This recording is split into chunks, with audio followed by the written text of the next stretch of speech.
so today we first spend some time in talking about promises and a better way of handling asynchronous callbacks, like we started to see last week together. The idea of a promise object, like we already mentioned briefly last week, is to have a cleaner way of handling different types of callbacks that could be resolved in an asynchronous way. Okay, and we have actually two sides to consider. One is the functions that need to be executed in a synchronous way, which is the content of the promise itself, and the other is the context in which such values or such result will be used, that is the consumer of the promise itself. So the promise is an object that acts as sort of a boundary between the code that we need to execute and part of the code that needs that operation and needs the results of that operation. Okay, so inside the promise we have the code that will be executed asynchronously. Okay, so when I create a promise object, I provide a callback that will be scheduled in an asynchronous way, can do anything we need. We can also call other asynchronous code, can create other promises, whatever we want, but sooner or later this callback should call either resolve or reject, okay, to say that the life cycle, the life of this specific promise is finished, and so this promise could be fulfilled or failed or rejected. Okay, these resolve and reject parameters are just functions, callbacks, synchronous callbacks provided by the promise object itself. We don't need to implement them, we just need to call them.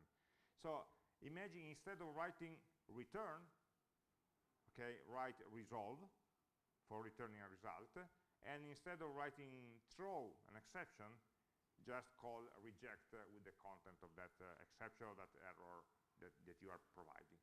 Okay, the color of this code, so you see that this promise is created and is being stored in the variable. This variable, my promise in this code, does not contain the result. Okay, only contains a reference to the object that sooner or later will contain the result itself. Okay, and we need to attach a mechanism for consuming the promise. Okay, for telling, okay, when the promise will be fulfilled or failed, what should we do? And the promise of object itself, so the what they call the my promise, has two methods defined, at least two. The two most important ones are then and catch. Okay, and both methods require, so promise.then or promise.catch, both methods require a callback as an argument, and this callback will be called in the case of then when the promise is fulfilled, in the case of catch when the promise is rejected. And the argument of this callback is exactly the argument of the resolve or reject function. So what means that when I call resolve tree, a number, an object, or whatever, the color of this promise, if it is registered a then handler, the callback specified in the then handler will be called with the result equal to 3. So actually that value will be transferred there, and they could be in two completely separate parts of the code. Okay, and on the other hand, if I call reject, it means that I'm executing the callback associated with the catch method, and the argument of this callback is exactly what we put in the reject function call. It's not the same. You see, we have a callback here, okay, success result. It's not the same as calling this console.log here. What is the difference? Actually, when I call resolve, I will execute this code. Why don't I directly call this code here instead of promise? Okay, so what's the reason of being of the promises? Well, the reason is that the code, the asynchronous code, doesn't need to know what to do with the result. Or maybe in different moments we need to do different things with the result, or in different parts of the application. Okay, so instead of calling the actual callback or the actual code inside the asynchronous code, we just say, okay, this is the result, and another asynchronous procedure, which is this callback, will pick over the result and do something else with that.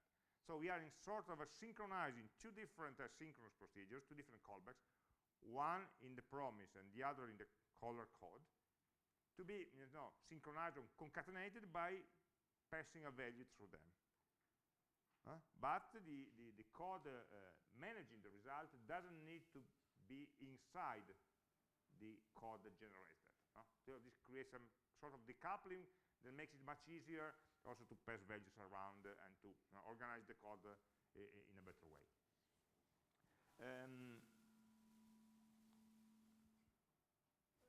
Actually, I say that the two most important methods of a promise are then and catch. Sorry, something with the mic. Maybe it's too high.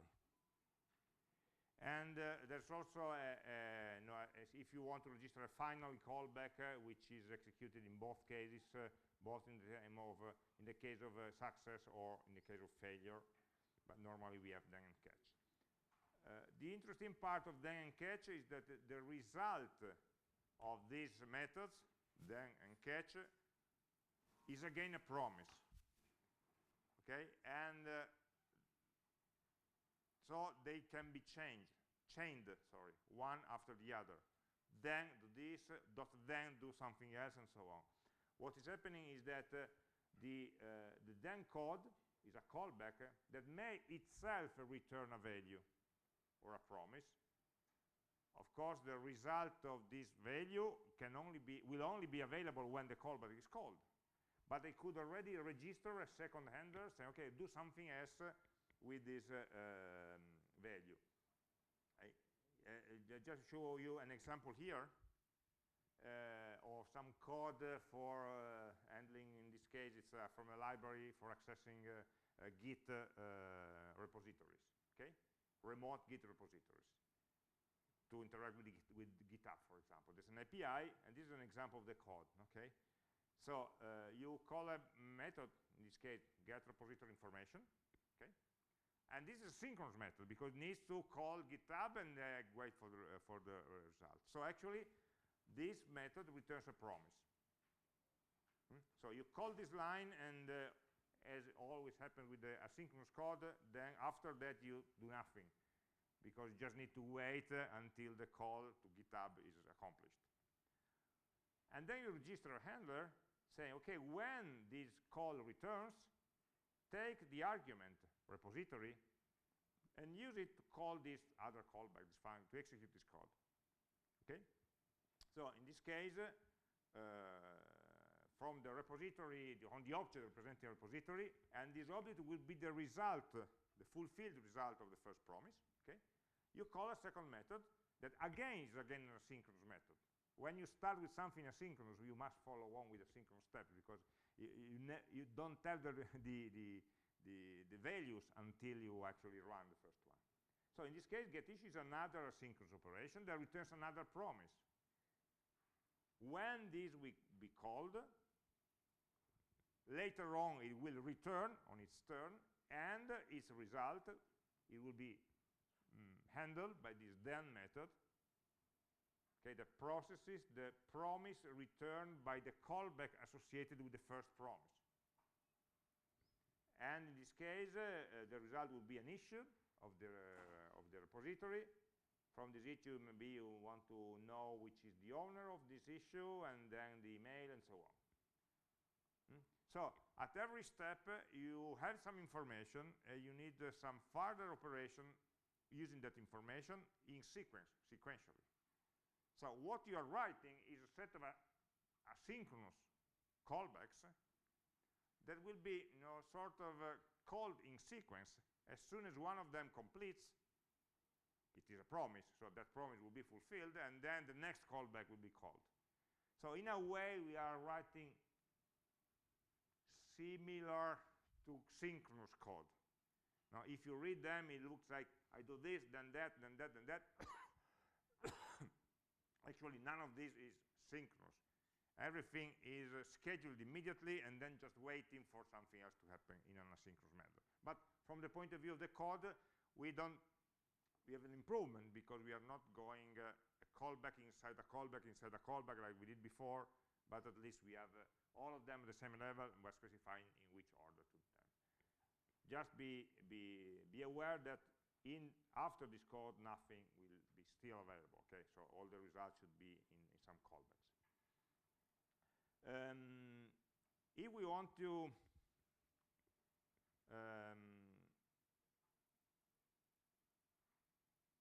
let's say also this.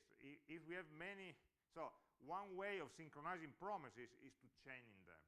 So call a second promise after the completion of the first one, and so on. There are also other ways. For example, I can run different promises in parallel, if they are independent, of course, if they don't depend, if none of them depend on the results of the others, and wait until all of them are fulfilled. I'm loading a bunch of images from an external website. They will load in different times. Okay, when all of them are available, do something. And so we create a promise by putting together other promises. And this complex it's an array of promises, actually. And so the array of promises will fulfill when all of them are already fulfilled. Will fail when at least one of them fails. And the other case is you want to continue when the first. If I have many promises, I run them in parallel. When one of them returns, I want to go forward because just that result will be enough. And in this case, it's just a race method. So it's a way of, forking in parallel different computation and joining them to continue after something has happened. They make sense when, of course, all these promises do similar things. If they do different stuff, it's not useful normally to put them in parallel in this way. So this is the first step, and then we will learn a syntax way, simplified syntax to manage them. Let's try to see what this code looks like using promises, like by adapting the examples that we had last week. Okay, so.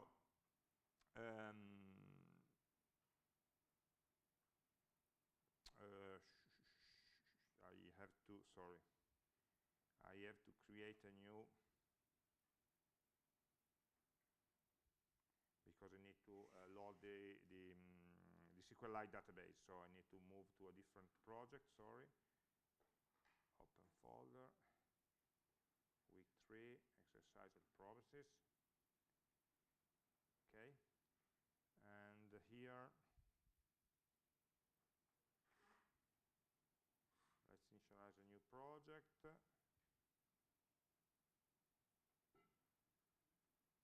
Type module, install SQLite 3.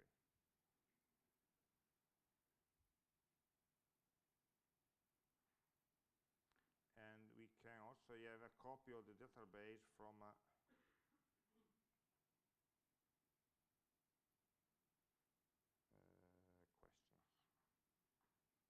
Here. I just have a copy of some database tables that I created just to make it shorter or easier to run some queries, okay? With some answers and users and so on. Let's say we want to play with the user table, okay? So if I create an index, import SQLite from SQLite 3, as before, we open the database, SQLite.database, database, and then the name of the file, questions.sqlite, and then the callback.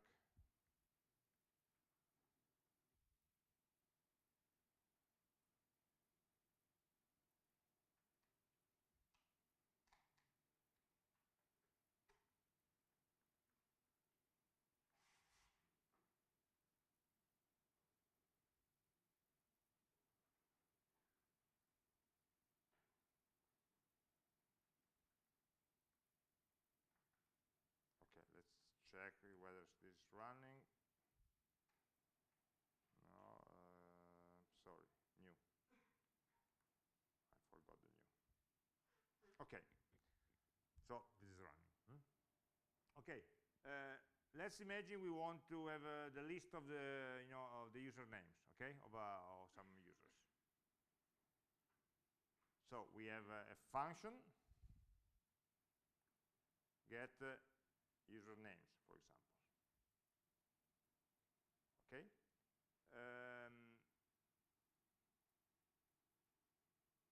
It's an asynchronous function, of course, because it needs to call the database to get this information. Okay. We know that we need to do a db.all for a given query and take the results, put that into a string. Okay. So what we're doing is a function that returns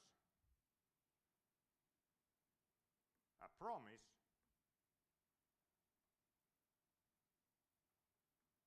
that resolves to an array of strings. So this function does not return the array of strings. It returns a promise. That promise will return an array of strings. So the code will be return, sorry, let's close the comment, return new promise. That's the only instruction in this function. After that, we have nothing to do. Inside the promise, we have all the work to do. Right? And this promise, as a callback, resolve, reject, where the code will be executed. Okay?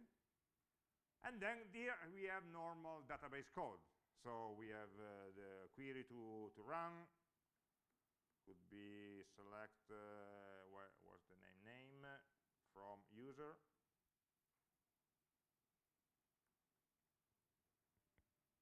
And then we run the query, db.all, SQLite, the string, and the callback, rows.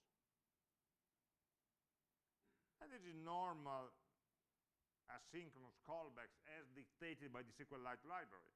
The library is organized in this way, and we must provide a callback to get the result. Okay. So it can be an error. If I have an error, otherwise I have the data. So right now, we don't need to decide right now what to do with the error. We are inside the promise. Something went wrong, so this promise just fails. It's up to the user of the promise to manage that failure. Right? So in this case, we are just to reject the promise by providing some information, maybe the same error object or some error message that comes from the SQLite library. And we are done. We don't know what happens now. Otherwise, the query was successful, and we have a set of results, maybe 0 or 1 or 25 rows. Okay? Now rows is an array of objects, remember, and each object has a property, many properties corresponding to the columns of the table, of the result set table. In this case, we only have one column, which is the name, but I don't want to return a array of objects. I just want to return an array of strings. I will generate the results, maybe by mapping rows, taking any row and just extracting a single attribute, which is the only one which is there, which is called name, row.name. Right? And this result is what we should return from the promise. Be careful, we don't want to write return result. This would do nothing, because this return statement would return from this callback. That doesn't care about the return value. It's just the callback of the db.all. We want to return this value from the promise callback, not from the inner callback.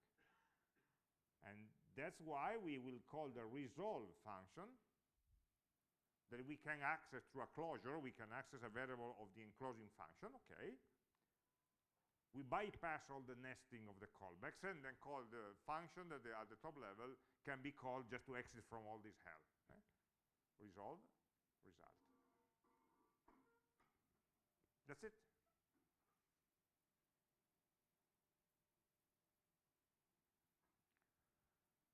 Okay. So, how to use this?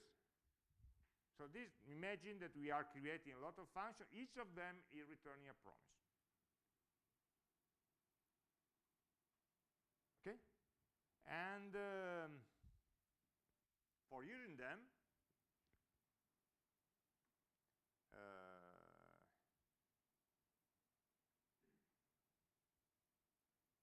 we just call it like, call the function, which is called getUsernames. If we call them,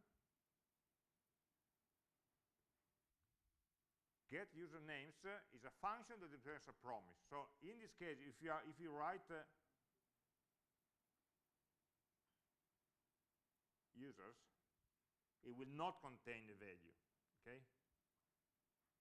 We'll write this console.log users prints that the users is a promise which is still in pending state. Of course, the asynchronous code didn't run yet, didn't have a chance to run yet, and the result is not defined yet. Okay, so it's not a value that we can use here. The only point in which we can use this value is in the callback of the promise. So what we should do is say, okay, but users dot then, when we have the users, we can print them.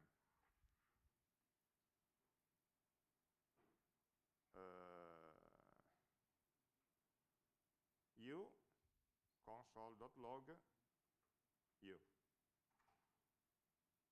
And in this case, we should see that we are printing this list of names,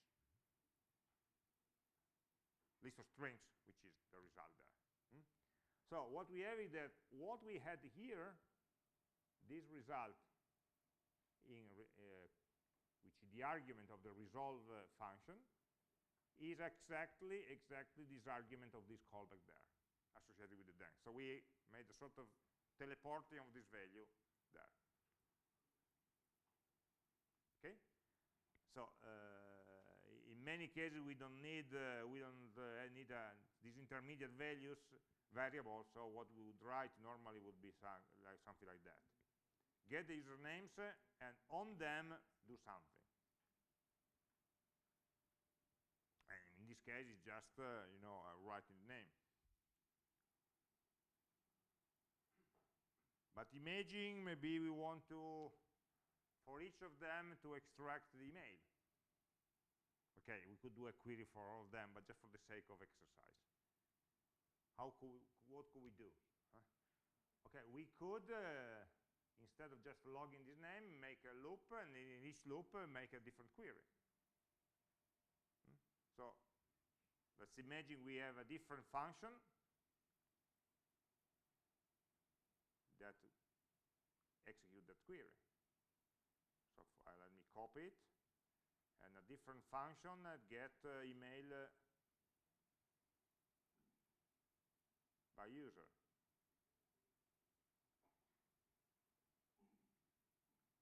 By username.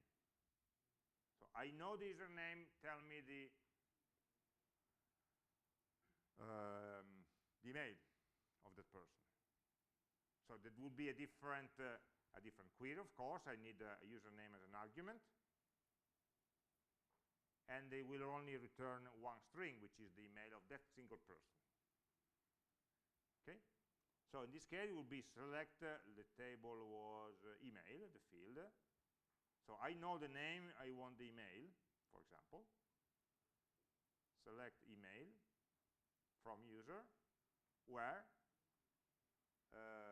name equal to a value that I provide. So I got a question mark, say, okay, this is a dynamic value.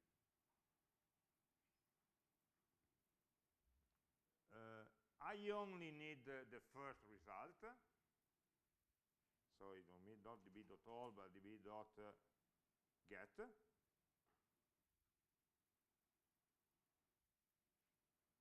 With a single row.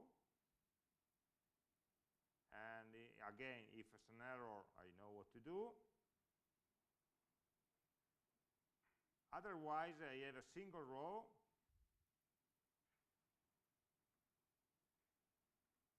Or no row at all. Imagine that the name was wrong. So the query doesn't fail, doesn't create an error, but it returns undefined. We checked that last time. Okay? So we have another reason for failure. So in this case, we say that if the row is defined, okay, we can return the email. Resolve, let me put braces. Resolve with the row.email. Otherwise, row will be undefined, and so we reject with an error message, unknown user name.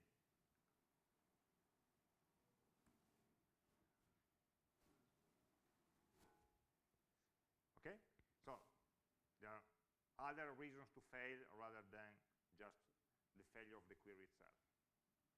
Sorry, we are missing the argument here, the username.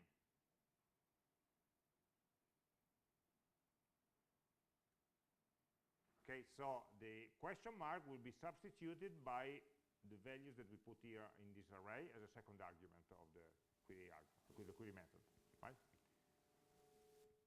So just for seeing whether it's working, let's try to print get email by username with Marco Zeta, dot then mail console.log mail.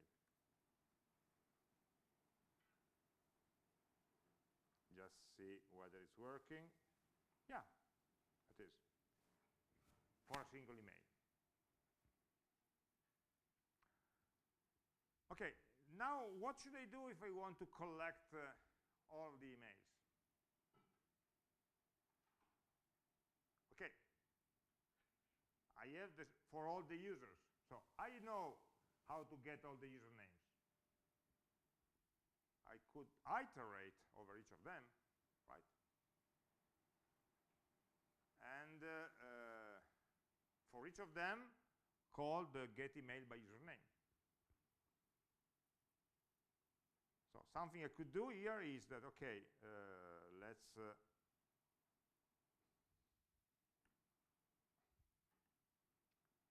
so I want to retrieve and print all user emails, names and emails. So let's first get all the usernames, and then for all the names we should do some extra work. So for each of the name we could call the callback, the query for getting the email. so we can get the email by username with that specific name.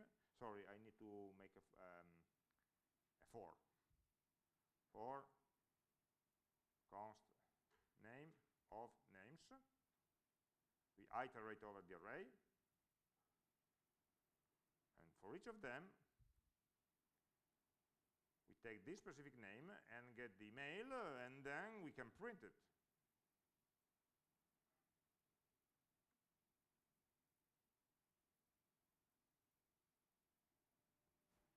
For example.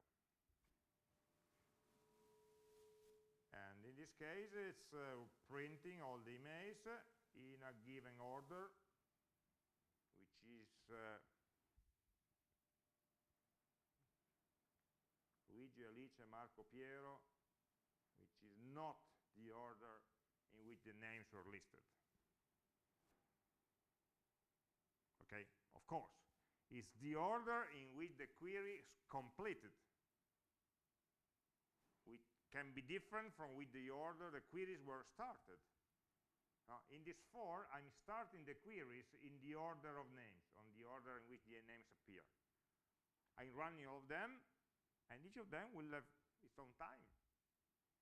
So they will start basically at the same time. They will be scheduled at the same time.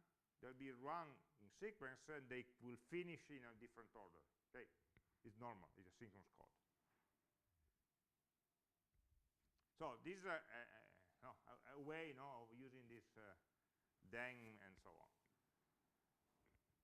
A bit more difficult it would be if we had to return or compute an array with emails.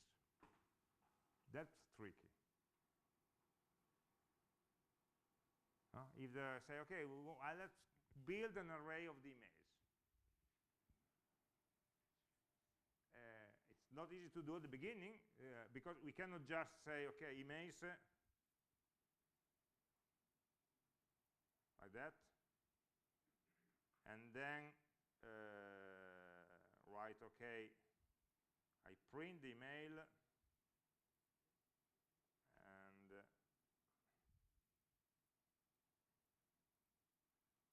emails.push email.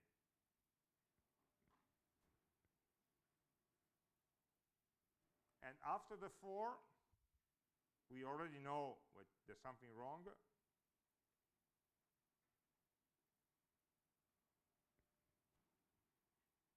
What will happen here? Emails will be empty. Right? So we try and say, okay, we call these callbacks, each of them will give me another email, I'll add that to the array. But what happens here is that line 52 and line 59 will run together before each of these queries even started.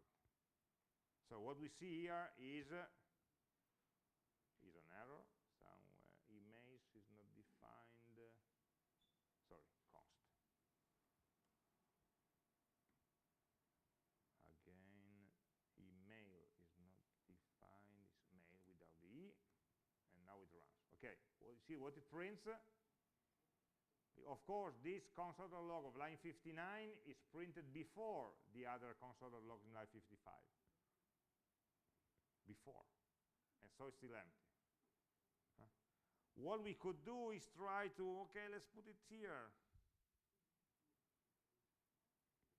And this, we see it's not working. It's putting the elements in the array. It is working, you see. The array is growing. It's perfectly normal for a callback to add some value or to modify a closure, a variable in the outside scope. We can do that. The issue is that when we read this value, we cannot read it before it's complete. Okay? And this is an example where we need the promise.all. We have a set of queries to run, and we know that the result is only available when all the queries complete.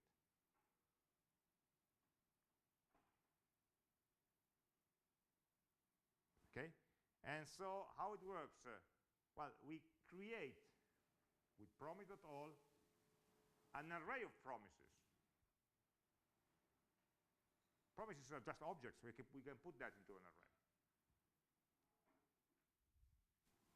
And then we use the results only when all the promises are finished. So from an array of promises, we get an array of results, but only when all of the promises completed. So this is the way of doing that here.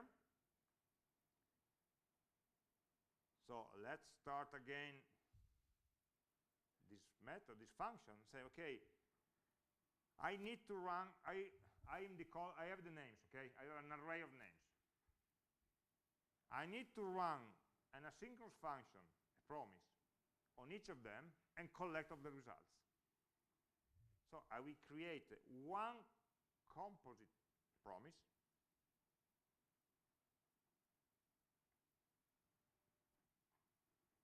by giving as an argument an array of promises.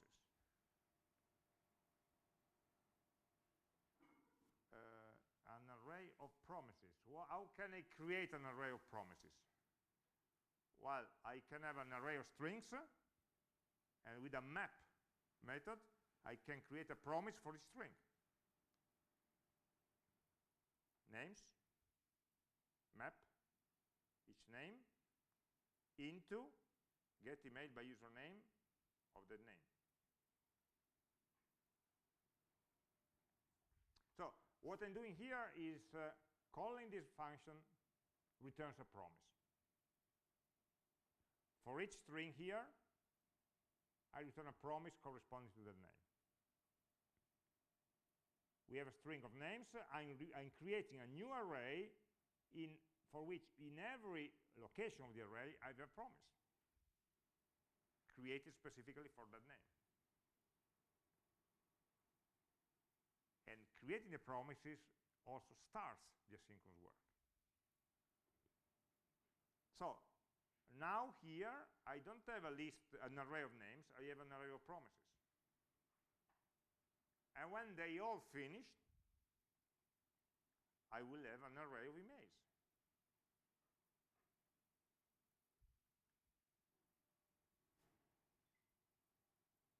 When all of them are finished.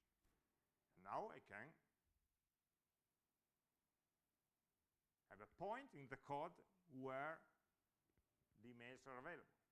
So all of this code can go away.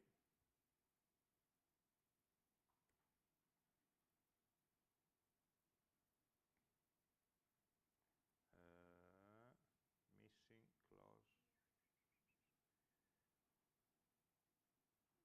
Promise.all. Yeah, it's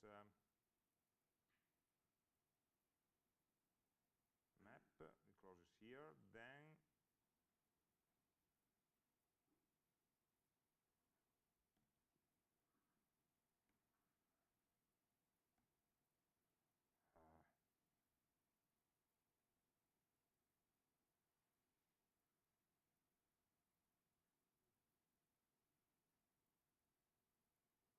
so map is not a function, why? Sorry. Names.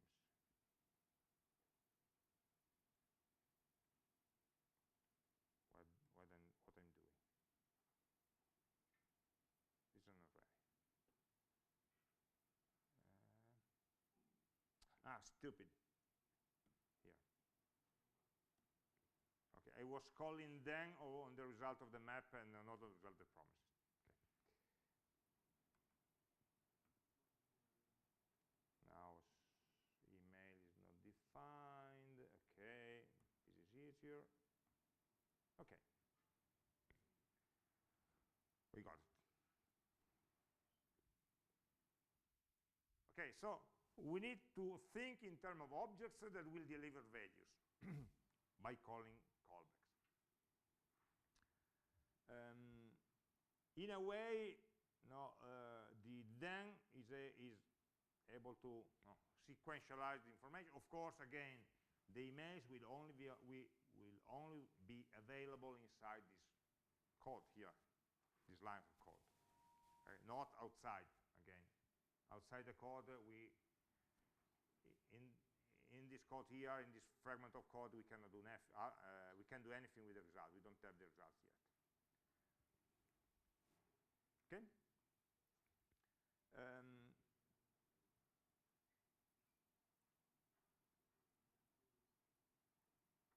So we see that actually when we are using promises, it's a bit cleaner, because we have just to separate calling a promise from processing the result. In this case, we are processing the right away, but in some cases, we can also store a promise somewhere, and some other part of the code will process the result. Right now, it's just a small code. What is the next step? The next step is a simplified syntax for handling all of this. There are two keywords in JavaScript that were invented later, that actually create automatic promises and manage automatically the then and the processing of the values. And these keywords are async and await. Async is a declaration of a function. I can declare any function with async, and it automatically transforms a normal function into a promise. And the result of this function will be a promise. And we can handle this promise like we did here, with then and with everything else. The await code is a sort of then instruction in the middle of the code. Let's go one step at a time. So first, async. Async simplifies the code so that when we declare a function with the async keyword, it's like writing return new promise. We don't have to write it. It will be automatic. So any value returned with the return keyword by the async function will be transferred as the fulfilled value of the promise. And any error thrown by the function will be returned as the failure of the promise. So we write the normal function, we process the value, we return a value with the return statement, or we generate an error with a throw statement, okay? And if the function is async, this return will be transformed automatically into a resolve, and the throw will be transformed automatically into a reject of the promise. It's just syntax. It's just syntax, okay?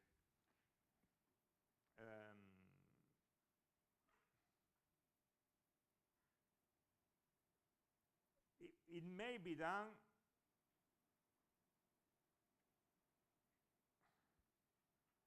for example, in this case, we cannot convert this function into asynchronous functions, because the point in which we could return the value are inside callbacks, not inside promises. So that would be the automatic creation of an async function works when, from inside the function, you can return a value with a return statement.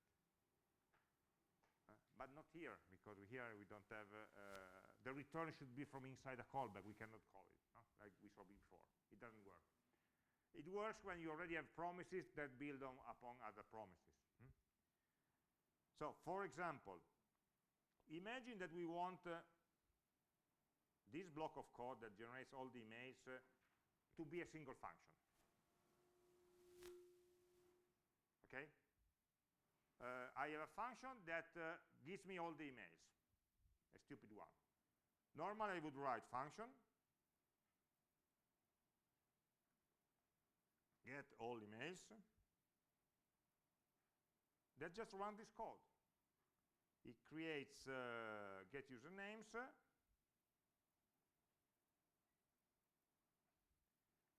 but it's all asynchronous, okay?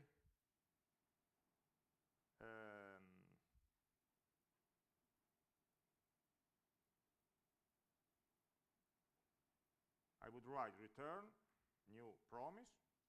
Since it's asynchronous, we must create a promise, resolve reject, And then here we can put the code that we had before. So this code here,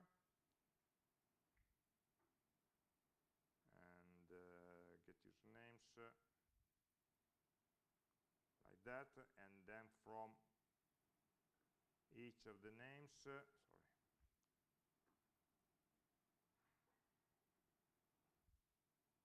we can do something like this.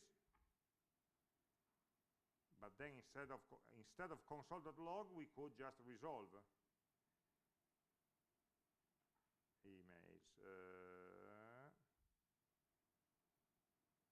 Then, sorry, let's do one step at a time. Let's do it together. So I have the first call that gets the names. From the names, I can have the list of all the like we did before, all the emails, promise.all. The argument of promise.all would be the list of promises.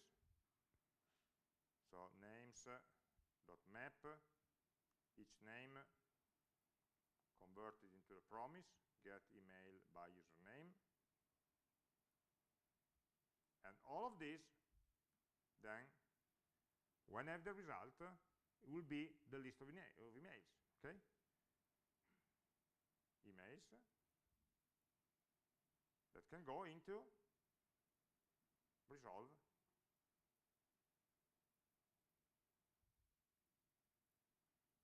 emails. So I'm creating a function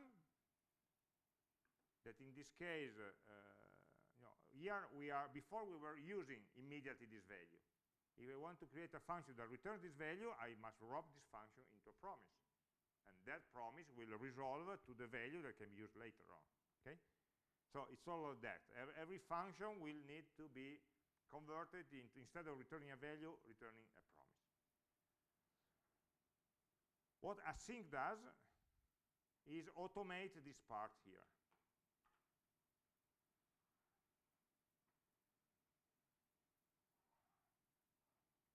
Okay, so for example,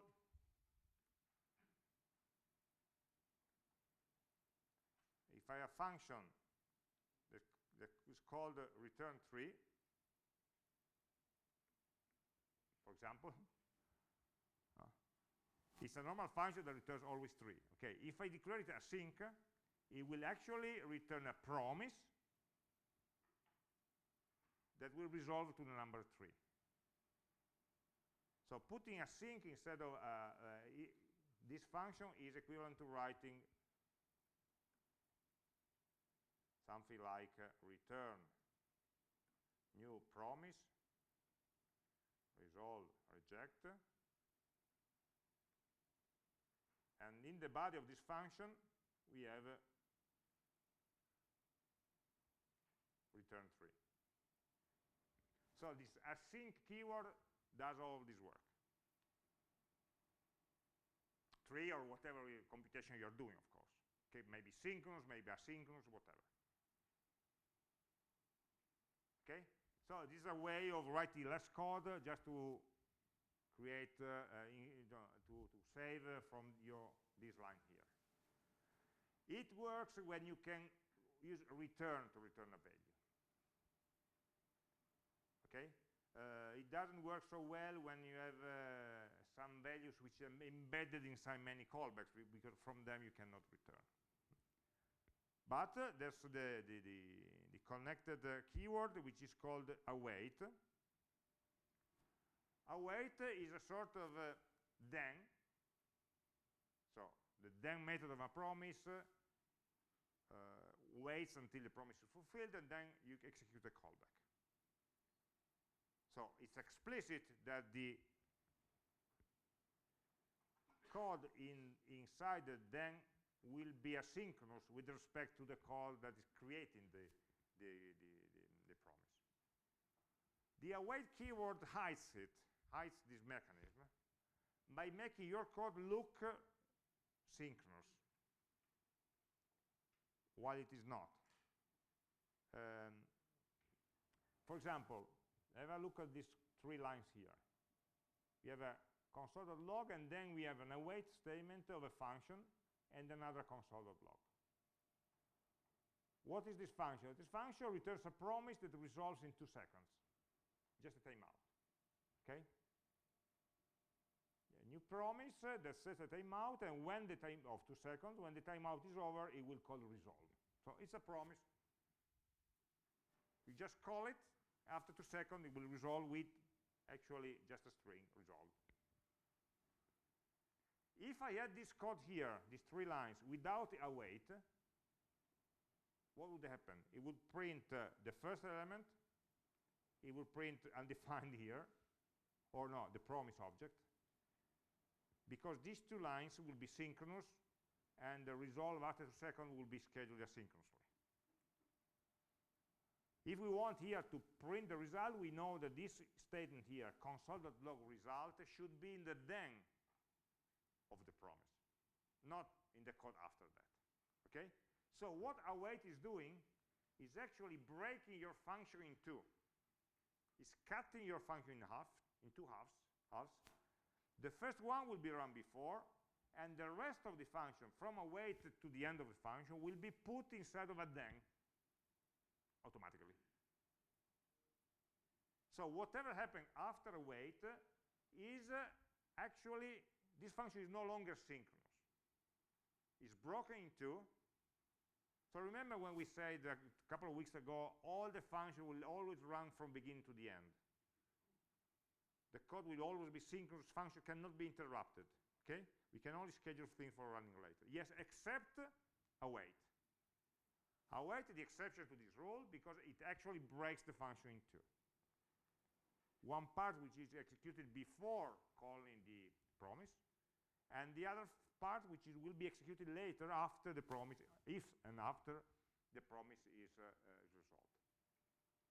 So it is actually asynchronous code. This is console.log will be executed asynchronously, but it looks like synchronous. And it makes writing code much easier, of course.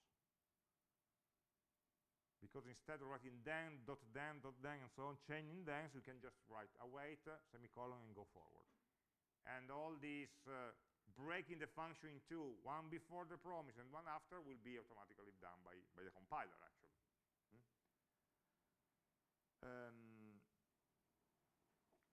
And so this also makes our function here easier.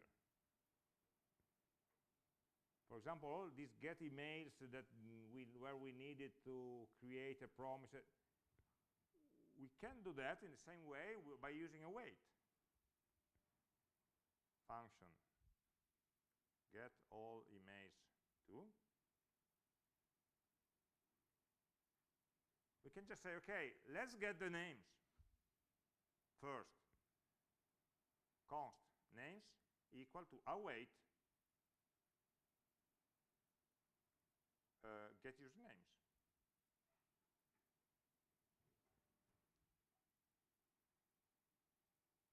What it does is to create a promise. Of course, get username creates a promise. The result of get username is a promise. Await waits for the end of the promise and returns the value. So right now, names, plural, is not the promise, but is the result of the promise already, the resolved value. So actually, this part of code is inside of then, which is invisible. This part is before the then. So we are putting what we had here in the then, now is on the left over the following rows of await. Actually, this function is already broken in 2. One part of the code is running up to this point, and the other part is running from this point forward. Here we have an error here of the compiler saying, okay, you cannot have an await element, which means that this function is asynchronous, unless the function itself is asynchronous. And so you can only use the await statement inside functions that are declared as asynchronous. because it's all a trick. That function doesn't return the value. It returns a promise that will resolve. So it's all the same, all the mechanisms based on asynchronous callbacks. We have two layers on top of it. One promise is that make a bit of order so that the methods are always called in the same way with the then, with the chainable method and so on. And the other, the async await syntax. But the underlying mechanism is always the same. So I cannot have a value until something is run. So even if the code looks synchronous, it's actually asynchronous. It returns a promise, and the code will wait until this promise is resolved, and then the rest of the code will be resumed or scheduled later. And at this point, we can also have the for statement.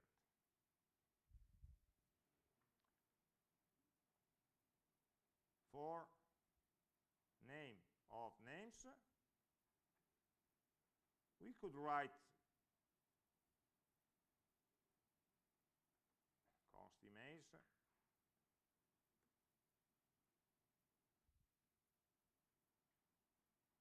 for each name. We could write that const email, a single email, is obtained by awaiting the result of the promise of get email by username for this name, const name. And then we can emails.push email. And finally, we can write the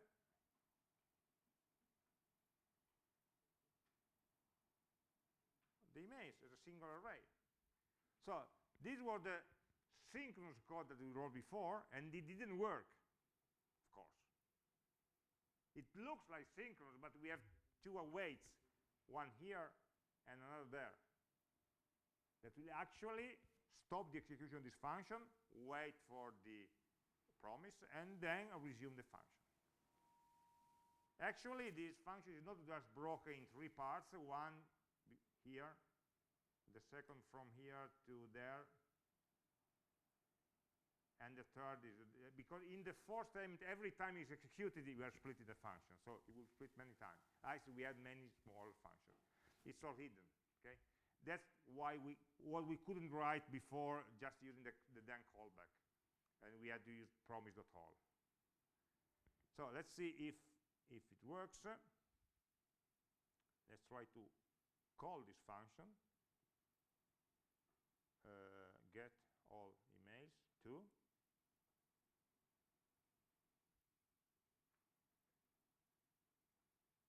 Now it's logging, return something, okay?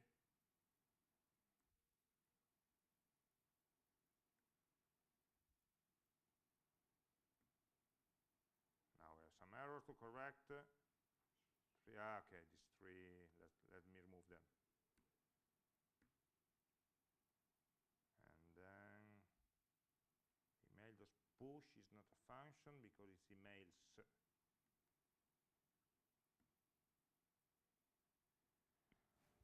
Okay, try this, and it's printing actually one of these two. Let's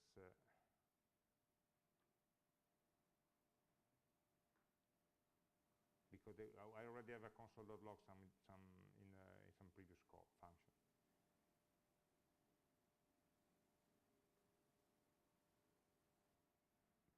Let's say, just to make it clear, get all emails to.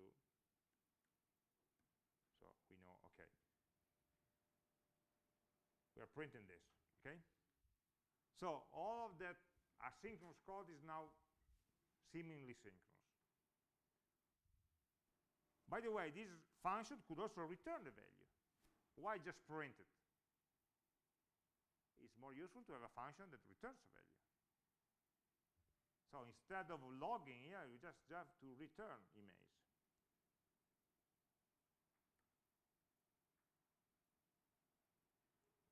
It's an async function, so this return will be converted to a resolve. Actually, really, this function returns a promise. Okay, so this return is not the return value of the function, is the fulfillment value of the promise returned by the function. The async keyword does this conversion implicitly. In fact, if we are trying to write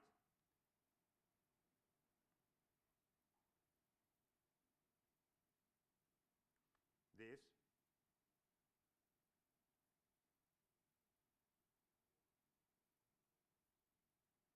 it will write promise, because the result of get emails to is a promise, and it writes promise. The only way of getting the result of the promise is then or await. In this case, we are playing with await, and so that the result now is no longer the promise, is the array. And also the main program here has been cut in two, one synchronous and the other asynchronous after the await. Okay, after a while we'll forget all of this. We'll easily write await whenever we need the result of some asynchronous function, and it will work, it looks like we are suspending a function and waiting something else and then resuming the function. Actually, the reality is all these callback and all these promises under the hood. Sometimes we need to go back to promises using them explicitly when we are using some library that only relies on callbacks, so we have to build our own promises instead of having those that are maybe already returned by the library. So for example, when we have a timeout, when we use the SQLite database, the libraries don't use promises, so we need to create them if we want to use them in the rest of our application. But then it will be much easier to write just async functions and using await every time we call another async function. And it works. We must be aware of what happens, because sometimes, for example, this second function is much less efficient than the first one, because we are forcing all the queries to run one by one sequentially. Right? In a for loop, we await for the one query, and then we start the second one, and we wait a result for the second one, and then it's synchronous. We are synchronizing. There's no need of synchronizing the queries that can run independently.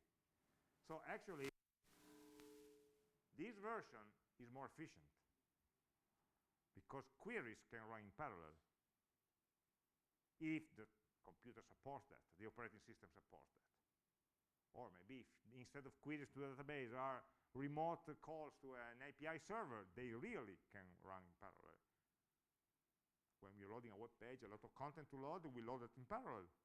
We don't wait for the first image to load and then we load the second one and so on. Okay, and it can be done, of course. It's all asynchronous. The convenience of using await is when actually we need the data in a synchronous way. So we couldn't do anything else until we have the data. So in a way or another, we have to wait. But if there are some conditions where we could do something else, well, it's better to work with the promises layer instead of the await layer, okay? Which is a bit more cumbersome with the syntax point of view, but not so much, okay? So it's all the same mechanism with three different ways of using that, okay?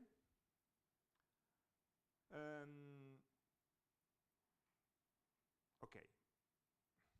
So just remember, they are not different things.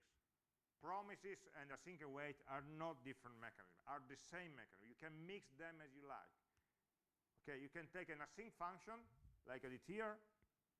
It was an async function, and then I waited the result. But I could also write get all emails to, which is an async function, and return and process the result with a then statement. It's the same, okay? Result console.log result is the same.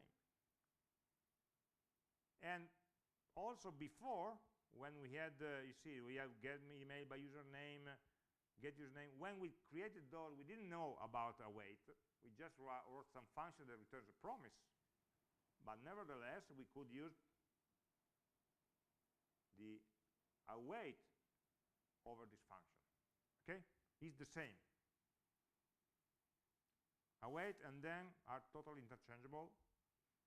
Async and return promise are completely interchangeable, of course, if you fix the syntax. Okay? So you can mix them as you like. You're not forced to use await if it was an async function, you could use then. You're not forced to use then if it was a promise, you can use await. No, totally the same. It's just a syntax issue. Okay. From our point of view, of course, we try to use, especially because it will be interfacing with the database. It will be easier, to use promises, not for the query itself, but for the usage of the query itself, for how it will be used in the rest of the program. And by the way, remember the problem that we had last week with the impossible difficulty of synchronizing two different, and this can be done very easily with a wait statement. Of course, it will slow down, but it will force the execution in lockstep of the different queries, like we did in the for loop. Yep.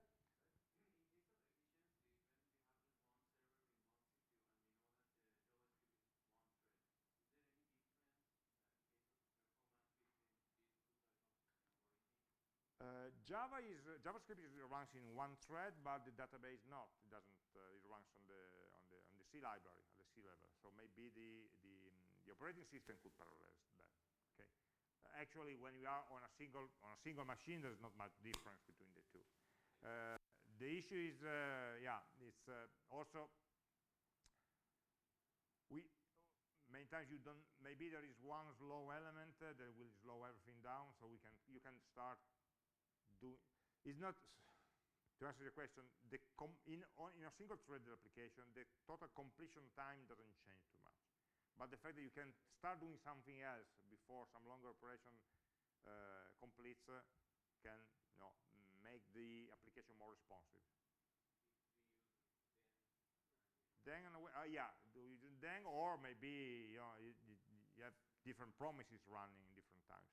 Remember that the promises are started when you create them. So they start running. The issue is just you are blocking the thread in which the code in which the promise result is used. But the promise can run anyway. So when we use promise.all, it means that we want to wait for all of the promises. Yes. The rest of the code will only run when all the promises finish, but they can run independently, actually. Sorry?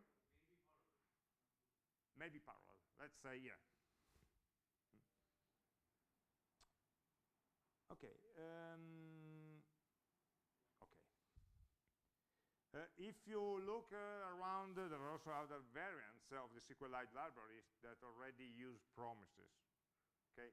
The original one, SQLite 3, which, by the way, we discovered last week that has been recently deprecated because the maintainer is no longer fixing all the security issues. That was the original one, and unfortunately, most of them also are built on top of the basic library. Okay, for the moment, we don't care too much. But there are the other libraries, if you want to use them with SQLite databases. For example, there's a couple of libraries that already natively use promises. Okay, so they don't have callbacks; they have promises, just in the normal methods. Okay, so if you want, you can use a different programming style. It will be the same. Okay, there's also strangely a library called Better SQLite 3, which is instead totally synchronous.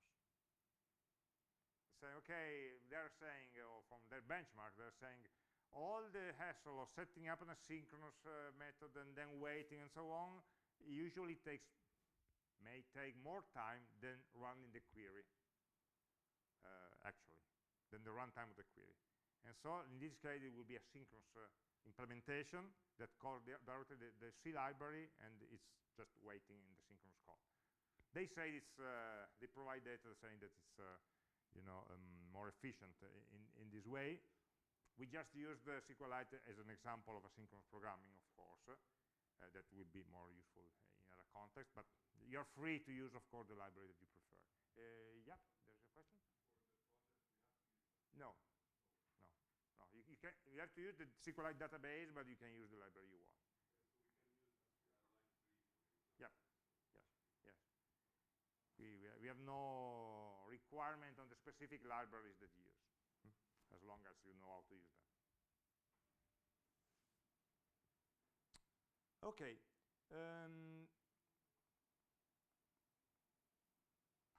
One exercise we could do is sort of, not right now, of course,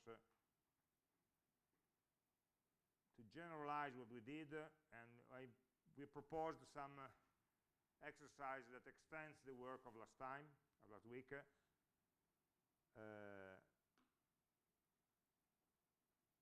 Where it's committed in the website. No? The idea is trying to implement some functions, which are the end, sorry. Okay, I always can scroll. Okay. The objects function, answer and question are the same, basically the same that we had last week when we just didn't have the database. And the idea is now to update these objects by making them query the database. Okay, so for example, we have into question we can have a get answers method that queries the database and returns a promise to resolve to an array with all the answers to the question and so on. Okay, so what we could do here in this exercise is to build some library for accessing the database.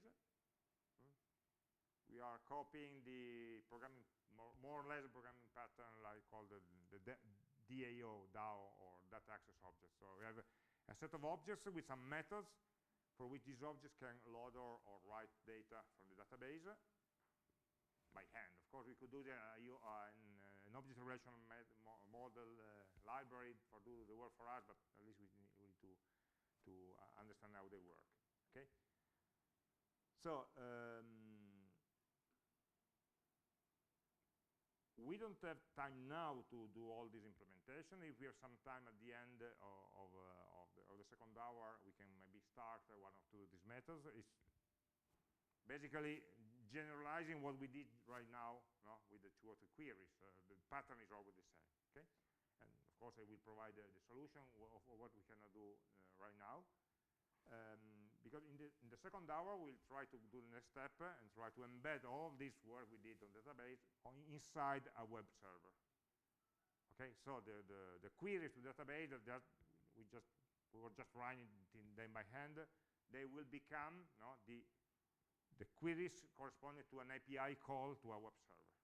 So the next step will be embedded this into a server. I think it's we can take a break right now, so that in the second hour we start with the web server and then come back to the exercise.